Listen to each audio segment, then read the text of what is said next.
Hey everyone, welcome to my channel. I'm so glad you guys are here. And if you guys are wondering why the change of scenery, I just decided to move my setup downstairs, and it will do so for future videos. So, just get used to that. Now, in regards to today's video, we're going to be talking about mastery of Amazon PPC. Now, in the past, I've talked about Amazon pay-per-click advertising. I've made videos on it. I've described some of the more beginner-friendly basics of Amazon PPC. But in today's video, we're going to be covering a more advanced form of Amazon PPC mastery. And, moving forward, this is going to be for people who are just getting started. This is going to be for people doing it right now with Amazon PPC, or people struggling with Amazon PPC, because there are so many aspects of this kind of advertising where you can lose a lot of money if you either let it run for like a few weeks and you don't pay attention to it. I mean, you're getting sales,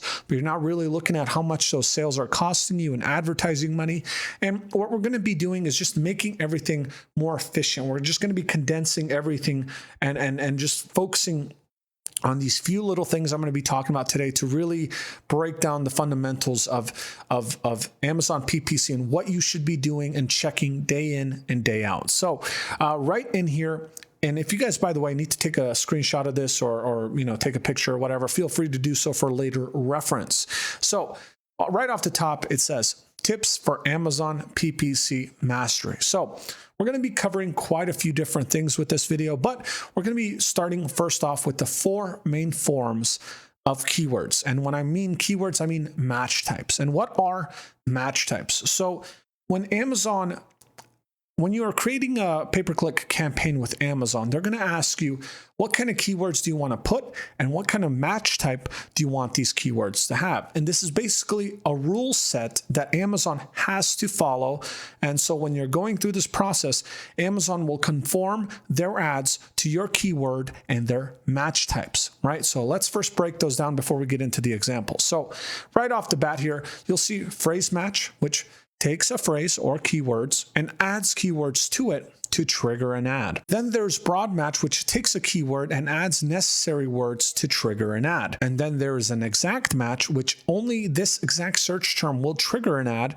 And then finally, there's going to be an auto match, which is Amazon using your listing and category to trigger your ad. Basically, they're going to be combing through your listing and try to trigger keywords associated with what your listing is reflecting. Now, the one thing we aren't covering here is product targeting because it's relatively new, and I still think most people would benefit from learning from this. So we're going to cover this today.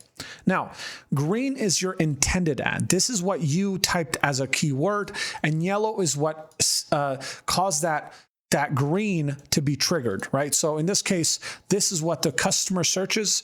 This is what you wanted the customer to find, in a way, right? So let me break this down here. So if let's just say you put as a phrase match rubber iPhone XS case, 10S, right? XS case, you would trigger with phrase matching rubber iPhone XS case for men. So this is the main area where phrase will add keywords to it. Now, it needs the phrase in total for it to trigger this for men. So it won't just put men at the start here, unless these 4 words are together. So they're next to each other. It will never put, let's say, men in between this.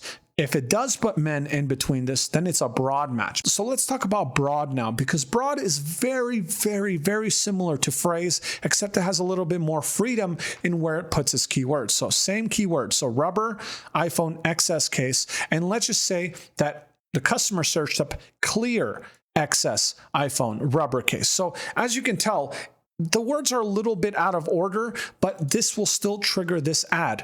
Even though it's not in one complete, correct sentence, grammatically speaking, it will still trigger this ad because it's just broadly connecting the dots, right? Now, exact match is exactly what it sounds like. And pardon me, I had to actually add the word case in here. I forgot. So rubber iPhone XS case would trigger only rubber iPhone XS case. It will not trigger any other words ever. It's only going to trigger what you wanted it to trigger. Now, keep in mind also, exact keywords always cost more because they're more targeted, they're more specific, they also cost more money. So just bear that in mind. And then the final one is auto campaigns. So auto campaigns, basically they take your listing keywords category and then they just randomly associate search terms to it. Now, the way you can see all of this information that I'm talking about is through creating an advertising report. Now, when you've been running your ads for a long time, you can create an advertising report and it will tell you what the customer searched and what it triggered. Now, a lot of auto campaigns are a little bit hard to watch because you'll see a lot of ASIN numbers right here. So this would be a giant code here rather than the keyword because that's just how Amazon does things for auto. For this, it would be very simple to read: customer search term, triggered ad group, or, keyword in this case, right?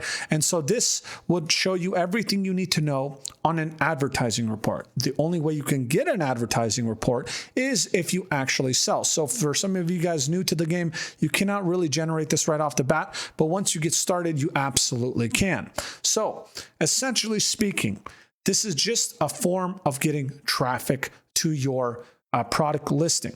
There are ways to get a lot of traffic. There's ways to get very little traffic. So very, very large amounts of traffic are typically done with broad match because it's broad. You're casting a really wide net on a keyword, and you're just trying to grab in all the little drip fed business that might come your way. So, if someone, let's just say, types in iPhone or rubber case, you might still trigger an ad for that. Now, is that good?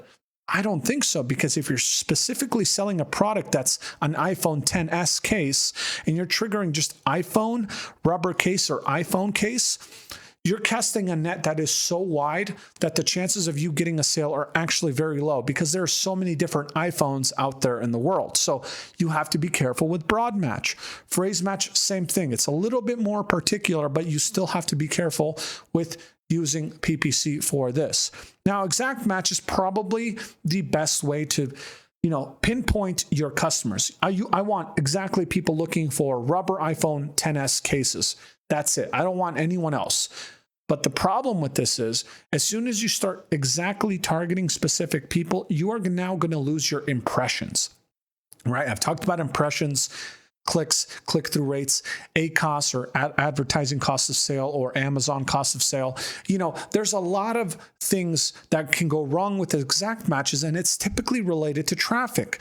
I want to have 5,000 eyes on my product. If I can get 5,000 eyes on my product, I might get 10, 15 clicks. I might get 3 or 4 sales. That's okay. But when you're, like I said, doing exact match, you might run into a problem where you're only getting 500 searches a day. So you need to do a lot of homework to get every single relevant variation of this exact search term into your campaigns. Otherwise, you will not get enough impressions to even turn into sales, right? And on top of that, it's more expensive. So you got to sort of pick your battles when you're creating AdWord campaigns. Now, auto campaigns in general are probably the least efficient campaigns you could have. They give you such a wide variety. It's even worse than broad match. It gives you such a wide variety of keywords triggering your ads that you'll probably end up spending or wasting a lot of money on auto campaigns. Now, I don't recommend them. For some people, it works. This is all dependent on your listing. If your listing plugs a whole bunch of random keywords in it, this is probably not going to work out very well for you. But if you have a very fine-tuned listing, this might work pretty good. But it's always better to run broad or exact matches with your pay-per-click campaign. So now that I've broken down how match types work with keywords, let's break down the negative keyword methodology, okay? And this is where it really starts taking into another step of complexity, right? So I hope you guys are taking notes or like I said earlier, taking a screenshot of the screen here. So there are 2 methods to negative keywords. Now, first, let me explain what negative keywords are. So negative keywords are keywords that if a customer were to type it into the search bar in addition to this word here, so let's just say they're looking for rubber iPhone XS cases, right? If they were to type in the word that's a negative keyword in this keyword here, it will not trigger the ad. It will not turn on your ad. It will not waste your money, essentially. So I'm going to break down the two different types here first. So there is an exact keyword, negative keyword match, and then there's a negative phrase keyword match. So exact is the negative keyword for this exact search term will never trigger an ad. So if you're trying to make an exact negative keyword match that's specifically for an exact search term that you do not want to trigger for your product. So in this case, I'm going to actually type one in here. So let's just say rubber iPhone XS case yellow.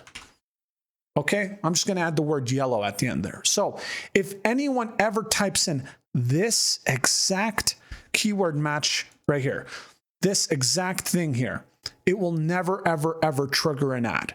Ever, no matter what, but only if they're typing in this keyword. If they go like this, it will then trigger that ad, no matter what. Even though you added the word, yellow, it will still trigger this ad because this is an exact match type. So this will still trigger, but this won't if you have this as an exact keyword match type. Now, I really hope this makes sense. It's sort of confusing, I know, but it's once you understand it, it's super, super easy to break down. Now, phrase match is all I use. I don't mess around with the exact matches because I honestly think they're a waste of time. Phrase matching is basically you littering keywords into your negative search terms that you never want to trigger. So, for example, okay, if let's say someone, and this is the example here, let's just say someone types in rubber iPhone XR or 10R waterproof case, it might trigger your rubber iPhone XS case if you were, let's say, running a broad match. What is the problem here? So first off, you have to understand what your customer is looking for and what is actually showing up in front of your customer's eyes. Your customer is looking for a rubber iPhone. Okay, that's good. That's so far we're good there. XR, right? That's not what we're selling. We're selling an XS. And then they're also looking for a waterproof case, which is not what you're selling. You're not selling a waterproof case at all. So how do we make sure that we never ever trigger this keyword again while not losing potential, like a lot of potential traffic? So what we're going to do is we're going to do phrase negative keywords. These are literal keywords you're going to litter this negative keyword list with to never trigger something that you don't want to be triggered for. So in this case, you would go into your negative keywords and you would add the specific keyword. So you would add water and you would add XR as negative phrase keywords. Well, you might ask, why don't you add proof? Waterproof. It's not waterproof though, because if your product is drop proof, or shock proof, or whatever proof, scratch proof, but not waterproof, I still want to trigger those ads. So that's a lot of proofs in one sentence, but essentially you only want to put in the keywords that you do really, really do not want to be triggering for. So in this case, I would add water, I would add XR. So if anyone ever types this in again, not happening. But if they manage to type this in, okay, that rubber iPhone proof case, I will trigger the ad. It will work. But the second they type in this, no more. It will not trigger. Or even if they type in just waterproof case, it will not trigger. So once you understand the ideas behind negative keywords, you will save significant amount of money, as well as lowering your advertising cost of sale, your ACoS. You will just, every dollar spent will be like, it will turn and convert into more and more sales. Now, keep in mind that negative keywords is predominantly focused on broad, phrase, auto, right? It's not really focused on exact because, like I told you guys, exact is very specific. Now, why do you want to do broad match over exact? Because broad match allows you to open your doors to all the different little tiny keywords that you've never thought about that might trigger a sale. Like maybe somewhere down the road, you're like, oh my gosh, I can't believe I forgot to put in the keyword, I don't know, clear in one of your broad match keywords. You totally forgot that, right? Well, don't worry, you don't have to add the word clear, because chances are this will trigger the word clear like it did here, for example, with a customer search term. So you're okay there, and you're casting a wide net. Now, when you cast a wide net, you're obviously going to get little bits and pieces of traffic you do not want, which of course I break down in this example below, where water and XR has nothing to do with our products. So what we would do is we would add negative keywords. We will never trigger these keywords again, therefore making every dollar we spend on pay-per-click advertising that much more efficient. So, okay, that was a lot of talking, but I hope you guys understood exactly what I meant with this. If you guys did like this video, feel free to let me know in the section down below in the comments. If you want to send me an email, I'm going to put my email right here, guys. Send me an email if you have any questions. Believe me, I'm always glad to help anyone who reaches out to me. Follow my Instagram. I'm going to put it also right here. I probably put it at the start of this video as well. So feel free to follow me there and DM me if you also have any questions. Feel free to also like, share, subscribe, do all that good stuff, guys. And I hope this video sort of, made it easier to understand PPC. And I hope you guys have a great day.